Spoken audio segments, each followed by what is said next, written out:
ভারতের জনপ্রিয় গায়ক জুবিন গার্গ মারা গেছেন ১৯ সেপ্টেম্বর। তার এই অকাল মৃত্যু সঙ্গীত জগৎকে স্তব্ধ করে দিয়েছে। প্রিয় শিল্পীর এই মৃত্যুকে মেনে নিতে পারছেন না ভক্তরা। আসাম সরকার ২০ থেকে ২২ সেপ্টেম্বর ৩ দিনের রাষ্ট্রীয় শোক ঘোষণা করেছে।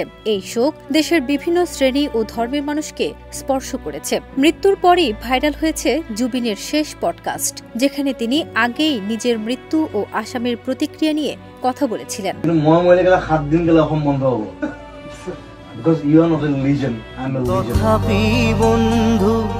মুম্বাইয়ে কাটানো ১২ বছরেও জুবিনের হৃদয় ছিল আসামে। পডকাস্টে তিনি বলেছিলেন, শহুরে জীবন তাকে বিরক্ত করত। রোজ মুম্বাইয়ে থাকার প্রশ্ন আসে, কিন্তু রাজা কখনো নিজের রাজ্য ছাড়ে না। এখানে আমার আসামের মতো রাজ্য নেই। আমি যদি আসামে মারা যাই, আসাম ৭ দিন থমকে যাবে।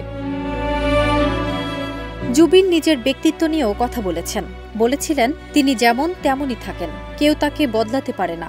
কাজের বিষয়ে নিজের সিদ্ধান্ত নিয়েছিলেন। তিনি বলেন, রোহিত শেঠি আমাকে ছবিতে গান করার জন্য ডেকেছিল, কিন্তু গানটা ভালো লাগেনি, আমি যাইনি। গত মঙ্গলবার রাষ্ট্রীয় মর্যাদায় অনুষ্ঠিত হয় জুবিনের শেষকৃত্য। হাজারো ভক্ত উপস্থিত ছিলেন। এর আগে গুয়াহাটির ভোগেশ্বর বড়ুয়া স্পোর্টস কমপ্লেক্সে শ্রদ্ধা জানানোর জন্য মরদেহ রাখা হয়েছিল। জুবিন গার্গ ছিলেন আসামের অন্যতম সাংস্কৃতিক আইকন। আসামিয়া, বাংলা ও হিন্দি গানগুলোতে সমান দক্ষতা দেখিয়েছেন তিনি। সিঙ্গাপুরে এক দুর্ঘটনায় প্রাণ হারান জুবিন গার্গ।